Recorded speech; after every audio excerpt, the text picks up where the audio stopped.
Hello everyone, welcome to today's Novedge webinar, Reverse Engineering Scan Meshes with Cyborg3D MeshToCAD. Cyborg3D MeshToCAD reverse engineers even complex scan meshes, high poly meshes like in ZBrush for instance, and topology optimization meshes into CAD-compliant Nurbs geometry, which can be imported as step files into any CAD system.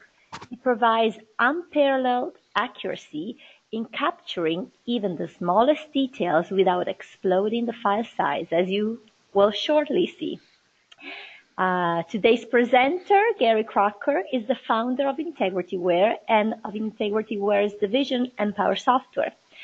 And Empower Software has developed plug-in products for 3ds Max, Maya, Rhino, Modo, and SolidWorks. In 2017, several standalone products based on the Cyborg3D platform were released, and you'll surely see a demo very soon. And now let me tell you a little bit about Novedge and what we do. Novedge is one of the largest online stores for design software, and we offer huge assortments of software. And so every designer needs, can be satisfied. As you can see now, this is the product page of Cyborg3D. Come check it out at novedge.com. And you can always find us on Facebook, Instagram, Twitter, the usual. And next week we'll have a webinar about Mesh to Surface. And don't forget, today's webinar will be recorded and posted on our Vimeo and YouTube channel. So check it out later on in the day if you have to leave. We'll be there. And now, without further ado, I'll share Gary's screen. Take it away, Gary. Okay. Okay, that should be the right one, is it? Yep. All right. So let me introduce you a little bit to who we are. We started out in 1996, actually, and have been doing geometric modeling software over 20 years. Originally, we started out doing a geometric modeling kernel, and it has evolved from there into end user products. On, initially our first end user products were on 3ds Max, and lately we have moved more into the CAD end of it. In the 3ds Max, our major plugin was reading CAD data into 3ds Max and displaying it. And so sort of throughout our history, we really have been a company that's, like linked up organic software like 3ds Max and Maya with CAD software. And typically that's been going in the direction of CAD to organic.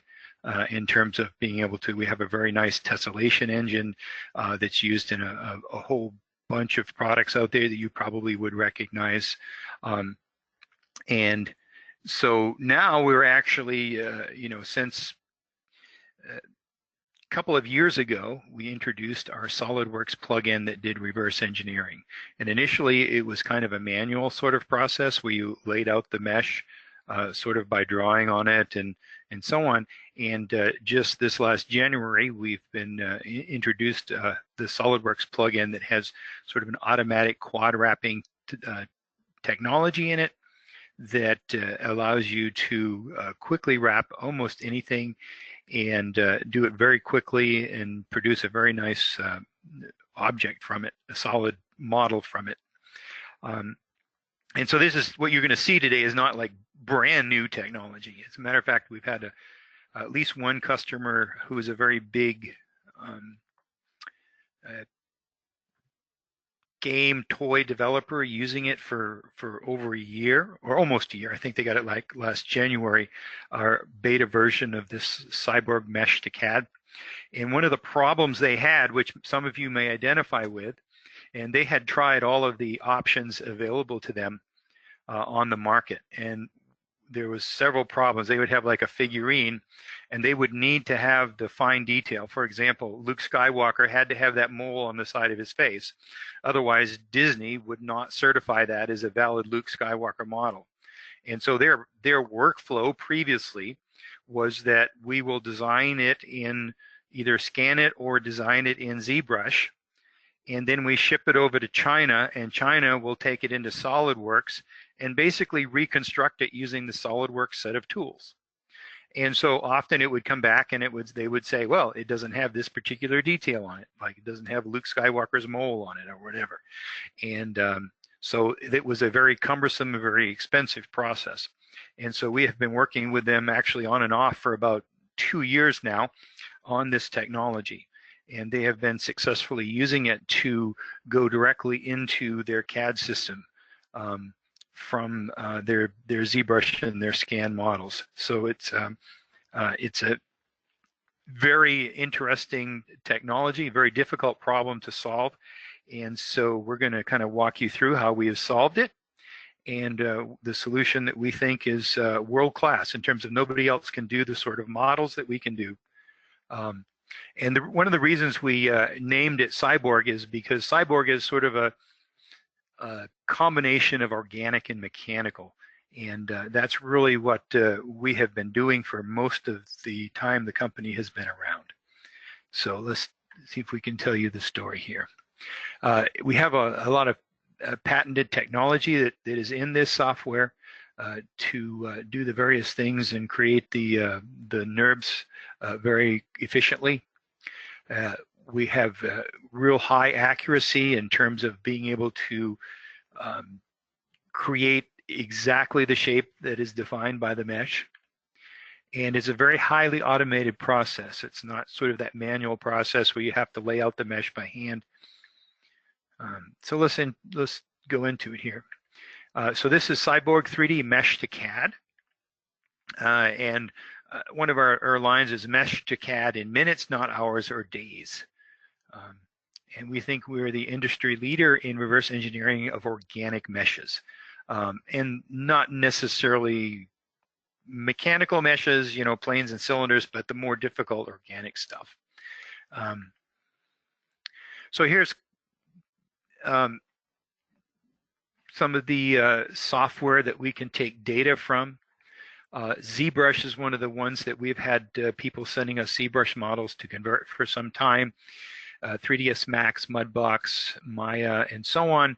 Those will take, you know, you will get an organic mesh and then we'll convert it into it. Or you'll get a sub-D mesh, which we can convert in a slightly different way. We're not going to go over that today, but we can take a very high density sub-D mesh that you might get off a one of the modeler websites where it's designed there, and we can convert those also. Or if you get data from a scanner, one of the scanner companies here, we can take that and produce reasonable data for all sorts of CAD systems, because we produce, you know, a step file which everybody out there can read. SolidWorks, Inventor, Creo, Rhino, Solid Edge, all those guys can read CAD files of solids. We think we are a leader in being able to process very difficult meshes in capturing fine details. So, you know, in this model, this is a scan of an elephant, and he has lots of little wrinkles and so on in him, and we were able to pick up all of that stuff. Here's another one with lots of wrinkles and very fine detail. And so our software is able to reproduce that detail in the Nurbs BREP that comes out the other end. We think we have some very unique techniques for solving these problems, and it breaks down into a process because often the models that you get from a scanner are not perfect. It's impossible to do everything automated. Some of the things you get from ZBrush are very, very good, and so a lot of those will kind of go through almost totally automatically. But so here's kind of the process. The first thing we do is we do this quad wrap. So here's a scan mesh, and here's a quad wrap at 3% of the model size. and there's a quad wrap at 2% of the model size. And you'll notice that the quads follow the flow of the geometry. In other words, it follows the curvature. So you can see in the cylindrical piece down around here that they flow around it, and these little arm things sticking out, they flow along those as well. And that's very important for producing good surfaces. The other part of the process, which is something that we've patented, is this idea of a shrink wrap to capture some of the finer surface details. And traditionally, the way other people solve this problem is they just throw more and more and more polygons at it. Well, we don't do that. We can have a fairly low polygon count and use shrink wrap to add extra detail into the mesh. So here's an example of one of those previous models we looked at with no shrink wrap. In other words, it just goes through the regular sort of subdivision process. And here's a level 1 shrink wrap. And what the level 1 shrink wrap means is that all of the original vertices now lie on the mesh. Level 0 shrink wrap, I'm sorry. And level 1 shrink wrap means that we've added some additional vertices to pick up more of the detail. So for example, for each quad that we had at level 0, we have an additional 5 or so points in level 1, and in level 2 we have an additional 16 to 20 points per quad. And so you can see as at level 2, the fine detail is starting to come out in that mesh. And we've done this without adding any additional polygons. Okay, let's take a look at the process real quick. Okay, so here's a mesh. It's a scan mesh that's been fairly nicely decimated. We really don't care if it's decimated or not. We can deal with the real dense, thick meshes as well. So here I'm trying a 4% quad size, and that's probably a little too rough. And we tried 1%. We can probably go a little higher than that. So we ended up settling on 1.75. And now we're going to do a level 0 shrink wrap, and you can see some of the detail coming out. And then when I hit level 2, you can see almost all of the detail from the mesh coming out. And then we're going to quickly convert it to a B-rep, and you can see there's a very nice surface breakdown with all sort of rectangular patches for the most part. And we're going to export that into a step file.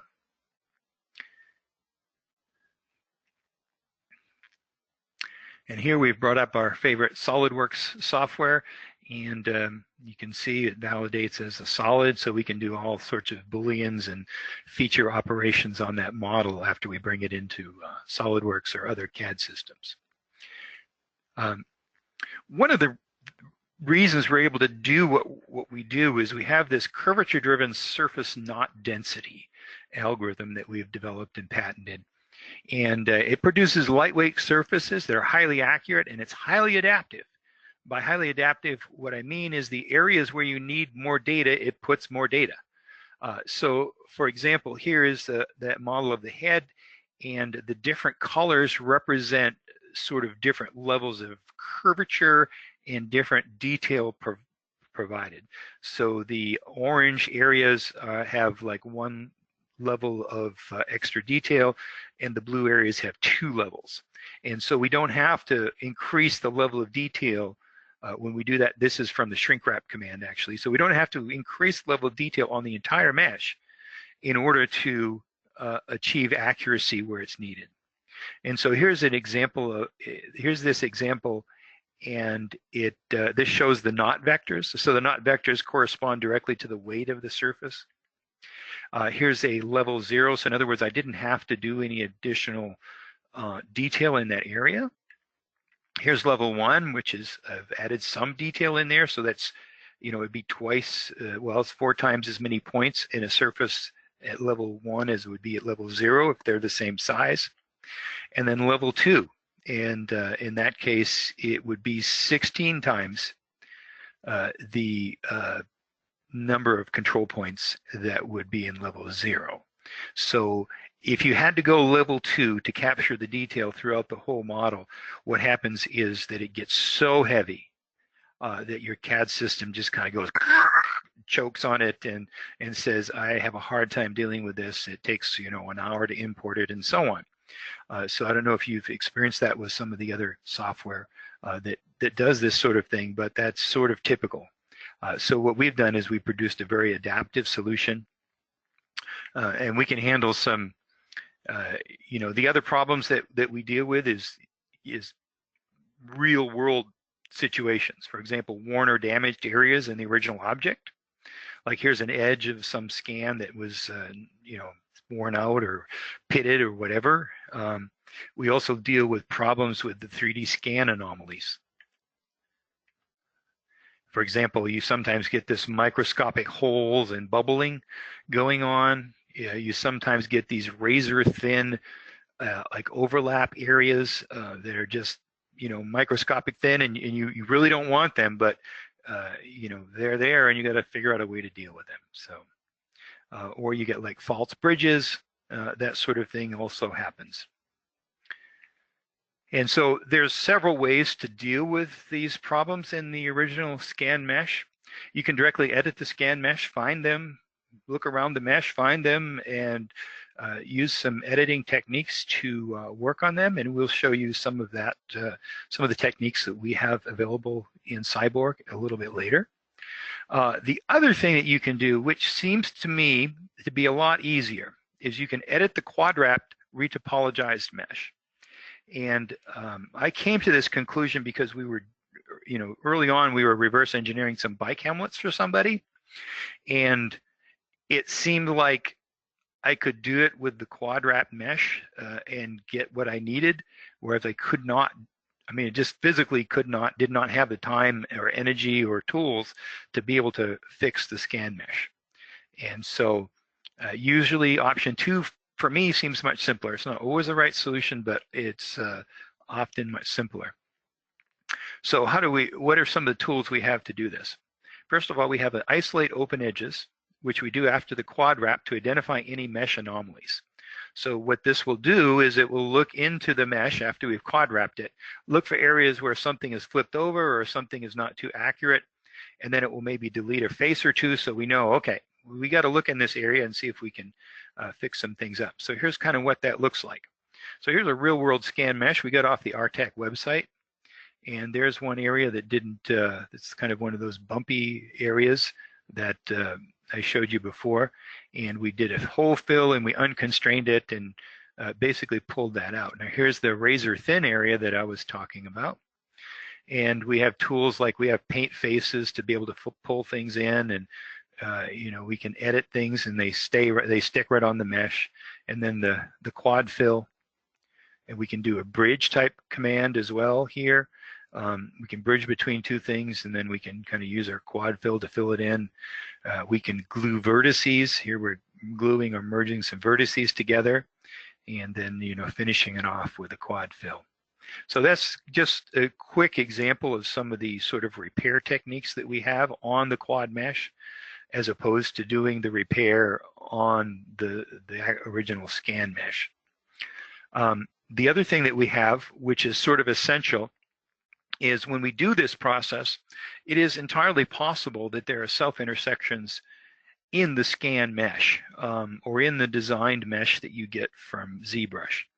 And so we need to look at those and see if we can find those, because CAD systems typically don't like them and can't process them very well. So we will look through them and figure out what's going on. So here's how that process looks. We do the shrink wrap first, and we shrunk wrap it, then we hit isolate self-intersections. And here we have a couple of areas, and I kind of just had to make these happen by hand, and we're just going to repair them by deleting and refilling that area. And then the other one, and then we're going to constrain that area.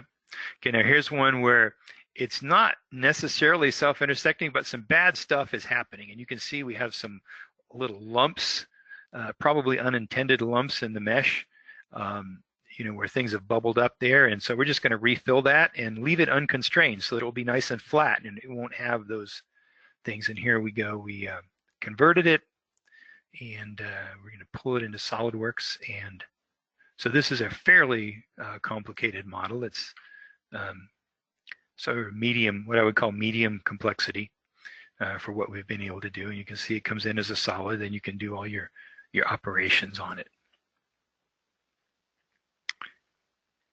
So that's how we kind of prepare the model and check the model for validity before we send it into the CAD system. And let's look at some examples that we've been able to run through our software. Here's kind of a mechanical looking thing, and you can see how the quadrap does a very nice job of following along the edges and producing a very nice object there. We're really good at figurines and picking up the fine surface detail in them.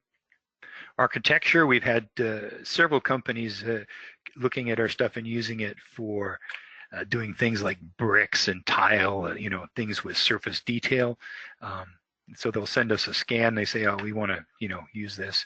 And so that's actually sort of surprised us in terms of application areas. And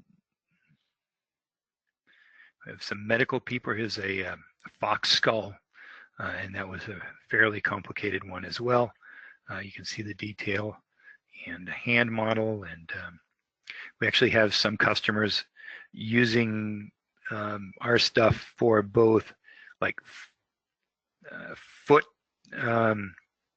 bracing things and prosthetics, believe it or not.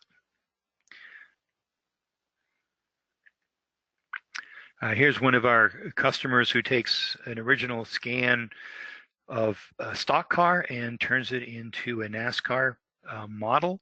And we've been working with him for quite some time. And that's a real cool application. Some others there. Okay, and then one of our big areas is ZBrush. And early on, we figured that this was a good area for us. We would have people send us models. Like one of the early models we got was actually a soccer player sculpture from ZBrush that they wanted to manufacture for a trophy. And so that's, that and several others, that's kind of how we got into this, dealing with ZBrush. ZBrush is really great at figurines, and here's some examples of models that we've processed through our system. They're also very cool to do sculptured art and jewelry in there.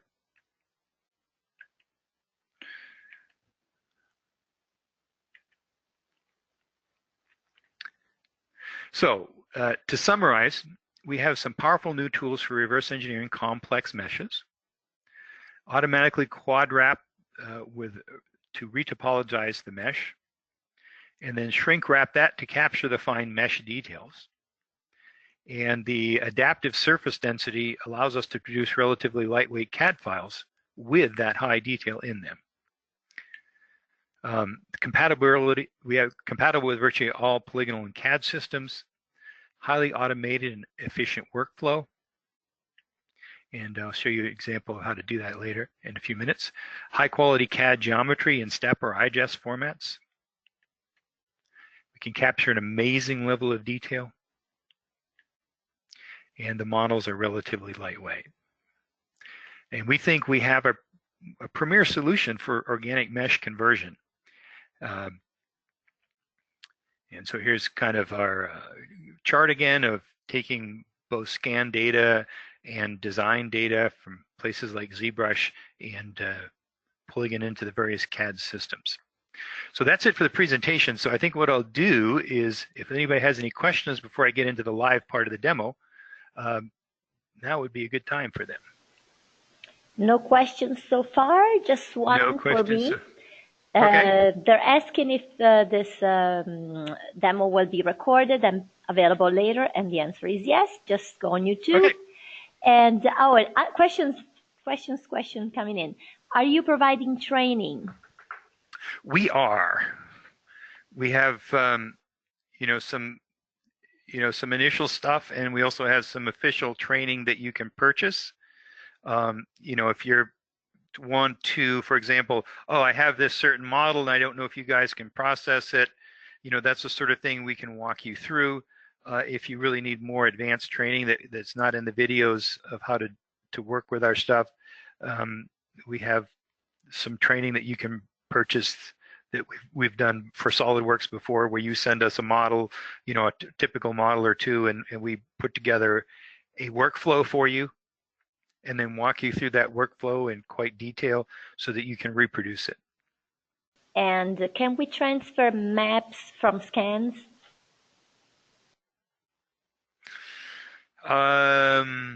We are not doing that now.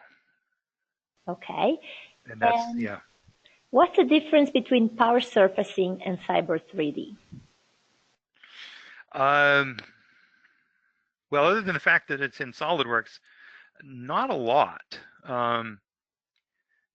There's a few newer tools in the Cyborg because, the power surfacing was released a while ago.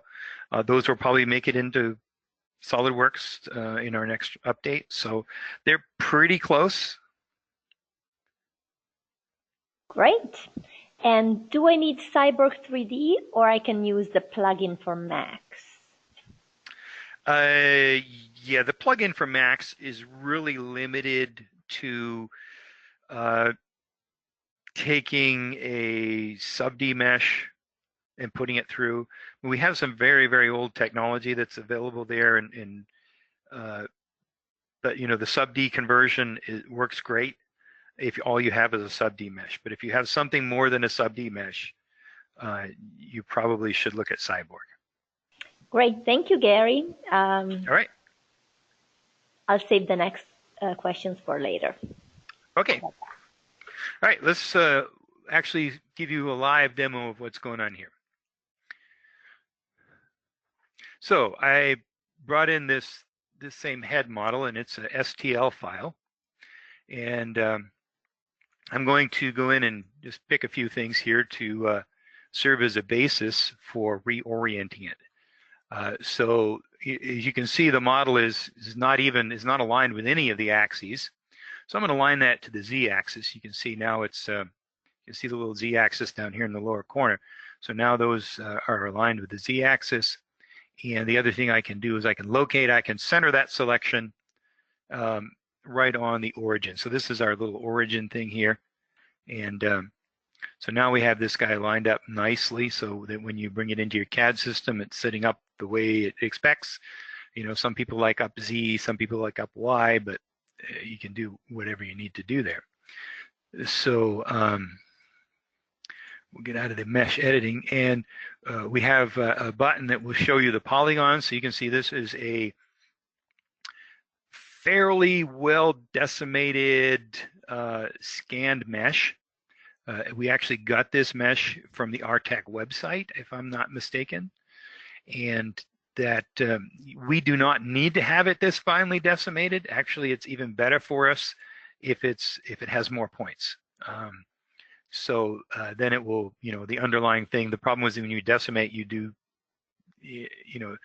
tend to lose a little bit of smoothness. So if you want a super smooth model in the result, it's better to do a little bit low, have more points in here. But it's, the nice thing about this is it's, we'll go a little faster if we use the decimated model. So the first thing I did is I hit the quad wrap button up there, and that brought me up to this menu. And here we can input the quad size percentage. So that will take and it will measure the whole model, and it will give you some percentage. It will take and multiply that by the percentage and aim at targeting the quad size to be that much. So here's what it looks like at 4%.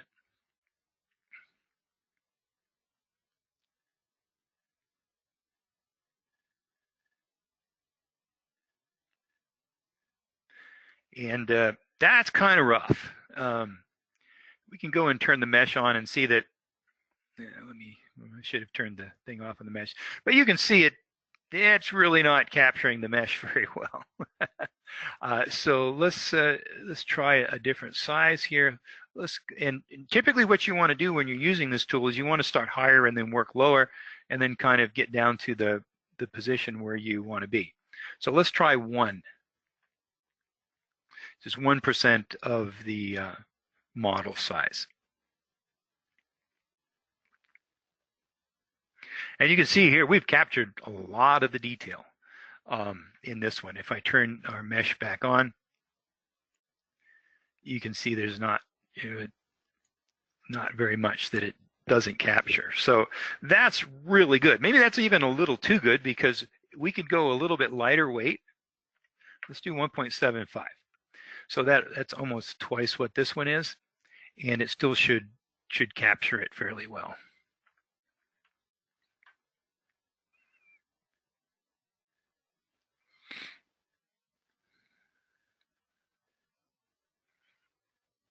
Okay, so we're going to take that one. And you'll note that it has some 5-sided stuff in here, and that's really good. We did that intentionally. So one of the first thing we typically do is we isolate open edges. And here it says there are no open edges, so it went through the quad wrap really well. However, I happen to know this model, and if you look inside here, you have this little weird area. It's like a pocket of some sort that has come up in there. So I'm just going to delete a couple of edges so we can see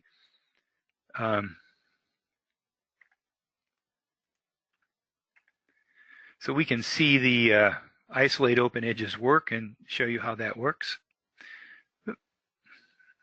Okay, so now I'm going to run isolate open edges again, and you can see it's isolated it. So now we have a sort of a relatively small model to deal with here until we are done isolating. And we also have sort of honed in on the areas where it needs to be fixed. And sometimes it's very, very difficult. One of the reasons we wrote this tool, sometimes it's very difficult to find these areas. And so I'm going to grab some stuff here and delete it. I probably deleted a little too much. Let's try that. Let's try it again. We have a very nice undo command. Okay, I still got too much. That's true. All right, one more time. All right. So now we've deleted that little pockety area. And so this is sort of an example of repairing, sort of changing the geometry using the quads. And then we're going to use our quad fill to fill this in. And it didn't quite do it, but let's see what we need to do here.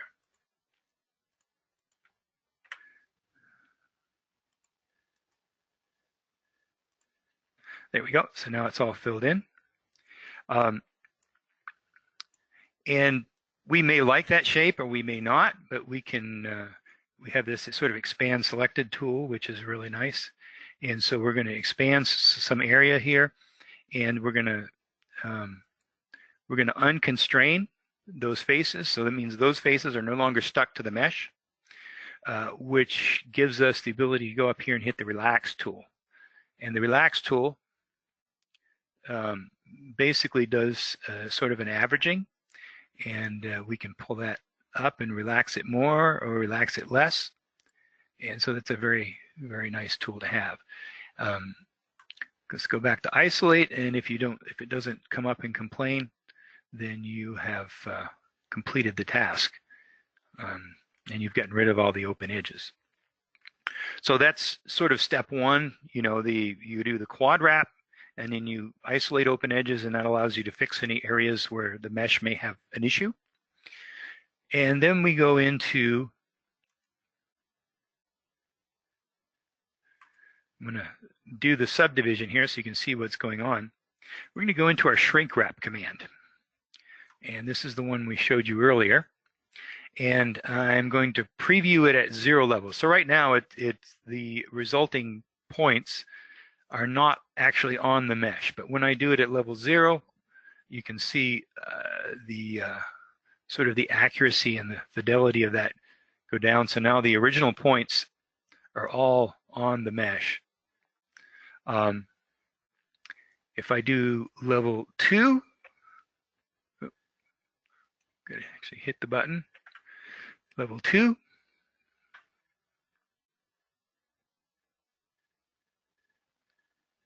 you can see we have a much better result there.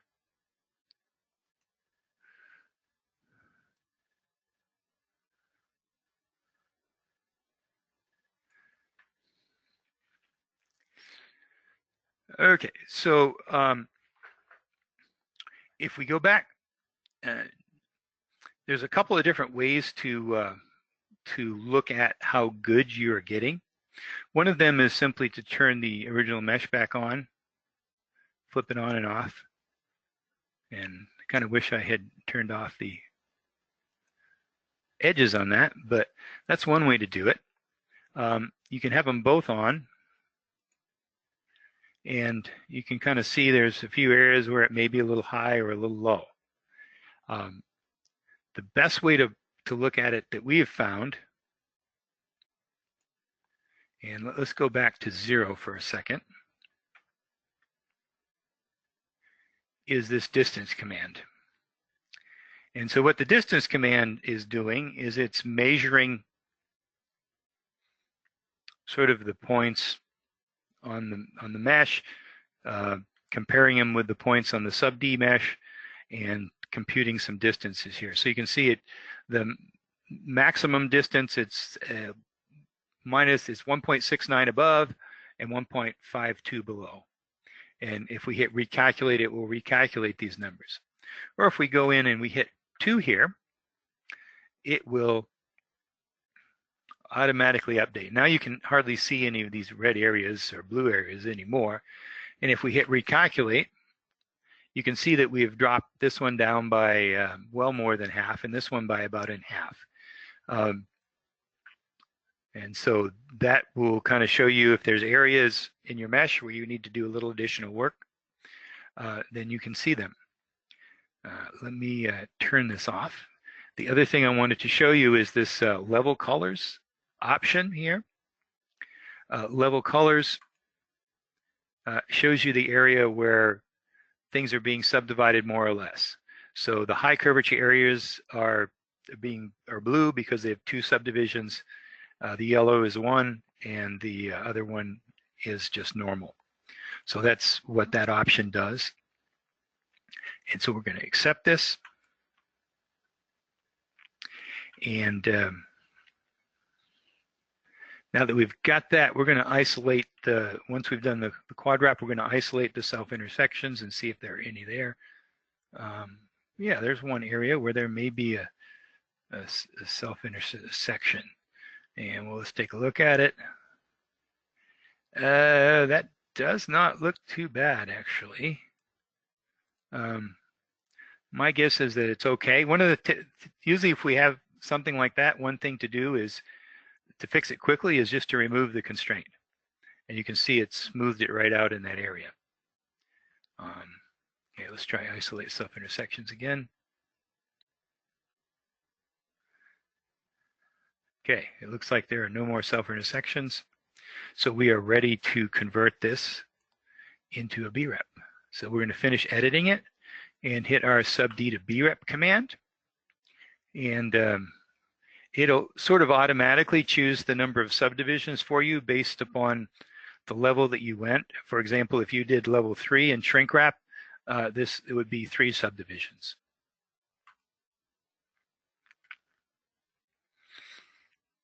And you can see it's a fairly quick process to do this conversion. It's actually done now. Let me change some of our Z depth stuff here so you can see the edges better. There we go. And so here's the resulting mesh, the resulting BREP, I mean.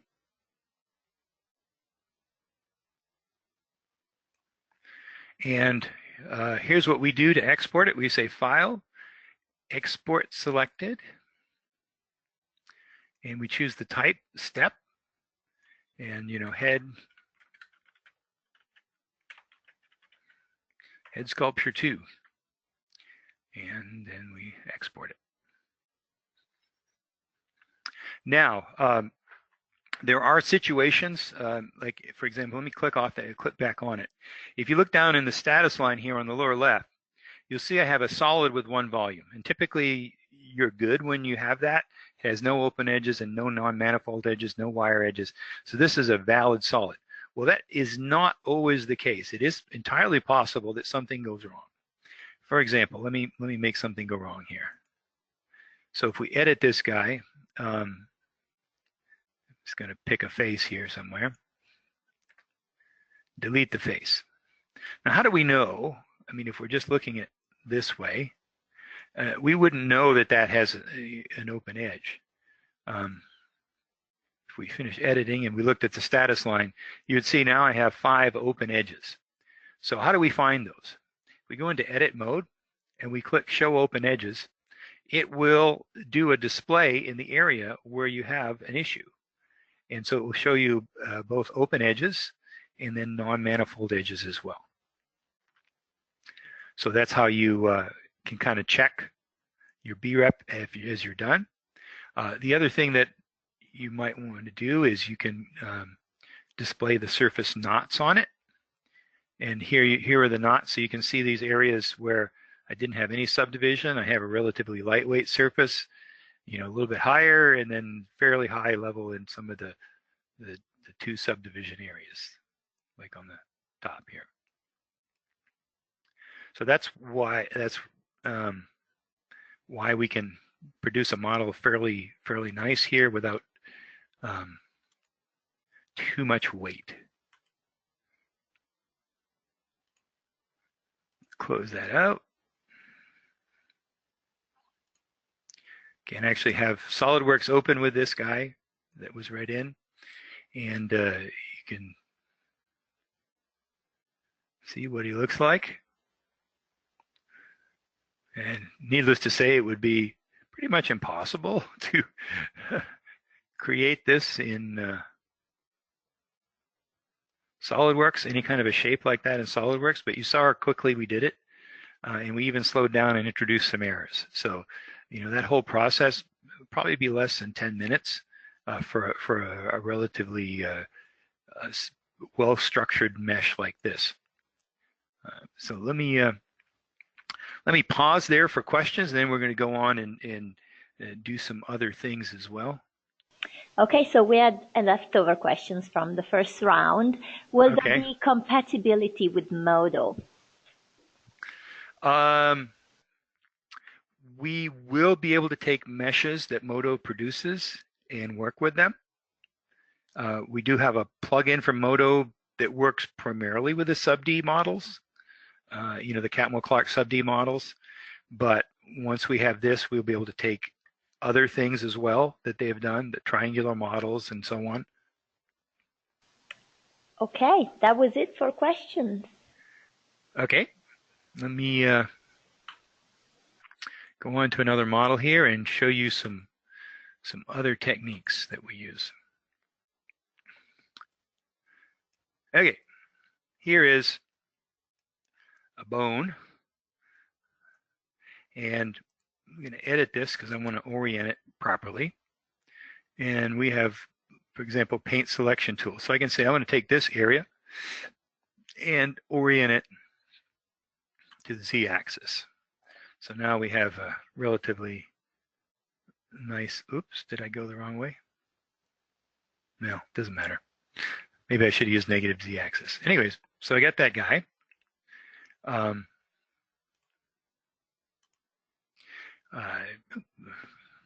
So when we're in here, we can edit this mesh. And you notice there's really not a lot of tools to do to edit this mesh in here. For example, you can flip the faces, you can hide some things, unhide them, find some crease edges, and do some sort of global orientation stuff. So what do I do if I want to fix up something? Well, the answer to that question is this, that especially if you have a very, if you have 5 million polygons, it's going to be very slow and very tedious to edit this mesh as it is anyways as a whole. So we have sort of a similar technique to isolate open edges and isolate self-intersections that we use here, where we can select some faces and we can edit those faces. And so it's pulled those faces out, And we now have all of the sort of original sub-D tools, and it's not really a mesh anymore. It's sort of a sub-D thing editing the mesh. So what can we do with this guy? We can do a lot of things with this. So we can use our paint tool again to grab, for example, that area. Maybe that's a little bit of a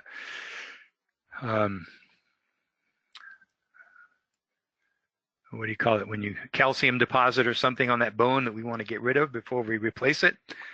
Although I haven't seen anybody replace any vertebrae yet, but who knows, someday. So what can we do here? So one of the options that we have is to fix this is we can use that relax tool that we talked to you about before. You can see it's already gotten quite a bit better. So let me go to 0 here. So this is 0. This is before relax. And then we can pull this out, and as you pull it out, it relaxes it down. I believe it can go all the way out to like 300 or 400. So that's one way to kind of address that issue. I'm going to cancel it. Another way to address it is to quadize it. Now what quadize is going to do is it's going to take that area and put some quads over it. And if you go back in here, these are all sort of quads now, and you can edit them like they're quads instead of triangles, so that's kind of nice. And you can also use the same tool to relax that as well if you want. That will pull that down a little bit more. So undo that. Oh, maybe I hit it again. Okay, so the other possibility is this curve tool. And what this is going to do is that's going to fit a surface. Using the edges around the selection, it's going to make a surface. You see the red points are like one group of vertices around that surface. Actually, it's 2, sorry. Here's one here. Okay, and so that's creating a surface. And then it's going to drop all those points inside that we had selected onto that surface. And we're going to accept that and turn the edges off for a second, because you'll notice that it does tend to, in the areas where they join back together, it looks a little rough. So we have a nice tool for that too. It's called Paint Relax. So Paint Relax, we can kind of paint over things, and that relaxes the mesh down. So you can see we have a very nice smooth area there. So those are just some different techniques that we use to edit the mesh. And then once we hit end editing, it will take this and put it right back into the original mesh. So now it's part of the retopologized mesh again. So let's explore a couple more tools here. So I'm going to finish editing this. I'm going to quad wrap this mesh again, and I'm going to do it at a size of 3%.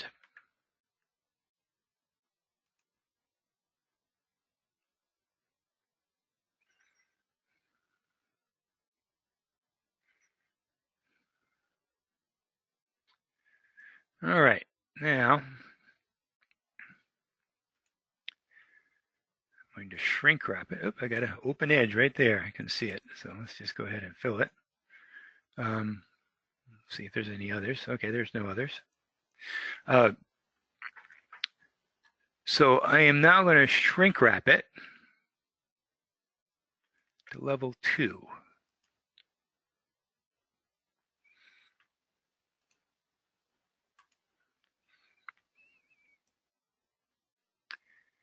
Okay. Now, if we look at the show level colors, you can see the blue areas are where it's got the extra detail in it.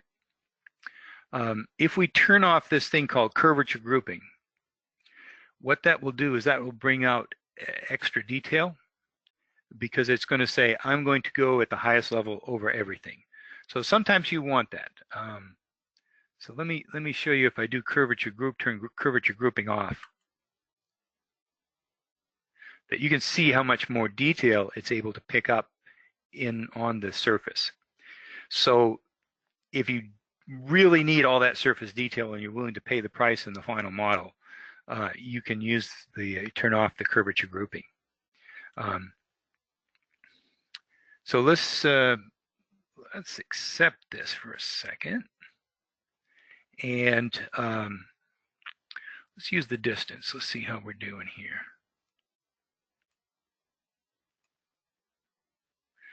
Okay, so it looks like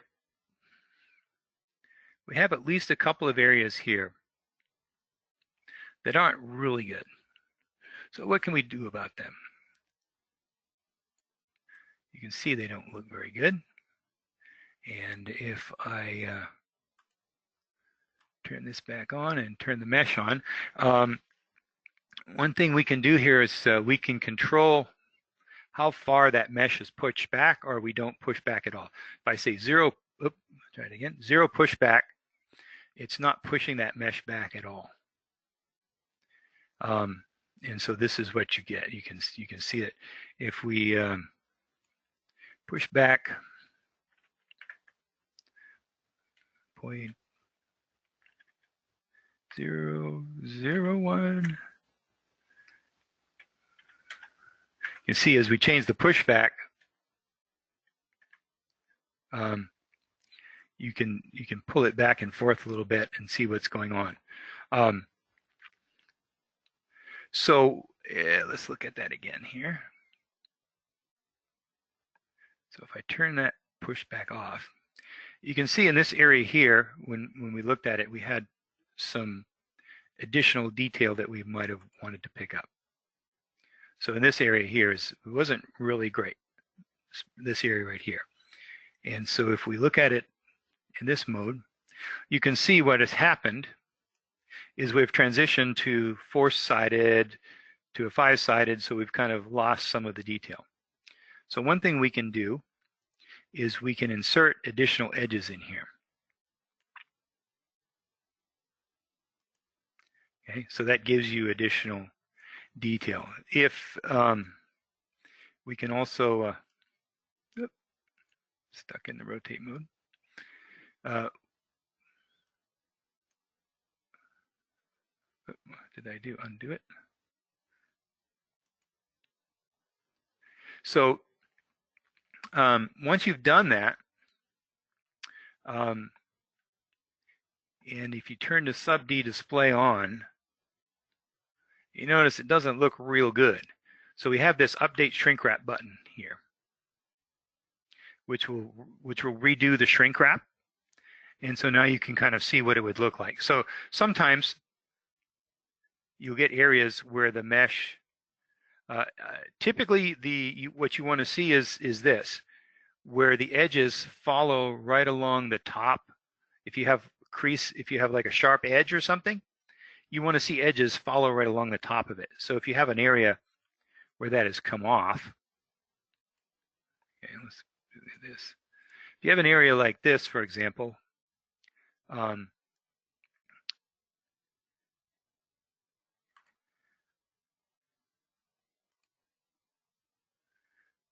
you can see that, we've pulled down off the mesh. So this allows you, if you did the distance, you would see a big gap here. So because of the shrink wrap tool, we can pull that up and align that right on the top fairly easily. So now we've been able to pull that right back up on the top. We can update the shrink wrap, take a look and see what we got. So now it's much better. This one in here, maybe that could be a little better. It's not quite where it should be.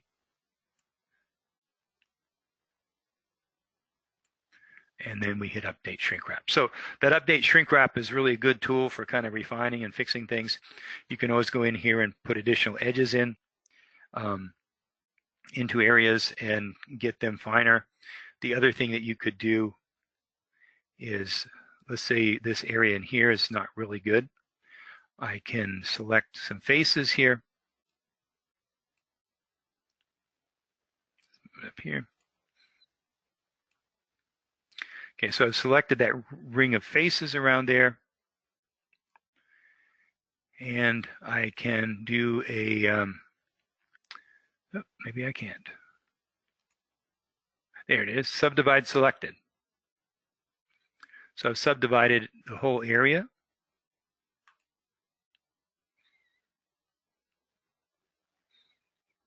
And so now if you look at it in,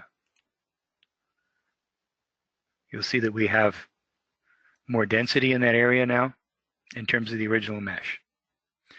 And because these are 5-sided at the boundary, doesn't bother us a bit. We like 5-sided.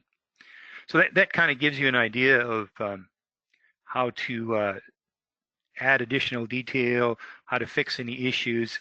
And, it really depends. You always kind of play a game. And the more you play it with the type of models that you have where, oh, I could have fixed all of these problems if I would have just gone a little smaller on the size. For example, if I went down to 2, maybe there's no problems here. If I maybe down to 1.5, maybe no problems here, and it just goes straight through, a little bit heavier model. So you kind of play a game of how lightweight do I want, how much work do I want to put in. So the more quads you have, typically the less work you'll have to get to the accuracy that you desire. And so you can figure that out with the tool there. So, all right, I'm going to call it good here and see if we have any questions before we finish up. Yes, in fact, we have some questions. Okay. How does the surface look if the model is milled, especially with the adapted surfaces? Right. How does the surfaces look? What do you mean? How do they look? Hey, that's the question. So, well, okay, I can tell you this. I can tell you this. They're G2 surfaces. Okay. All the connections have G2 continuity, so they're extremely smooth. Felicia unless sent you some feedback. intentionally put a crease in them. So, okay. That's the high quality surfaces. So that's probably the answer to that question. I'm not sure though. Well, we'll find out. It seems to me that you could direct polyflow with a curve. It could function as a retopologizing tool as well. Yes. Actually, we've been working on that along with the ability to do creases. It's not in the current version, but we have it working, so it should be there within the next quarter or so. Can you read mesh from infinite element programs, for instance, NZs? I believe so, as long as you give us the exterior mesh. I'm pretty sure we can deal with it because we've done a lot of work with the retopologized stuff, which is very similar in nature. So we actually have a customer who's licensing our technology in a retopology. They have a retopologized topology optimization is what it's called.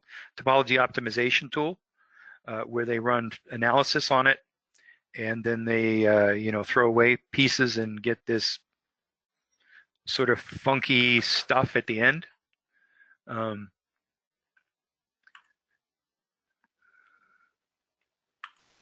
Cool. So here's So here's kind of some of the stuff we've done with topology optimization.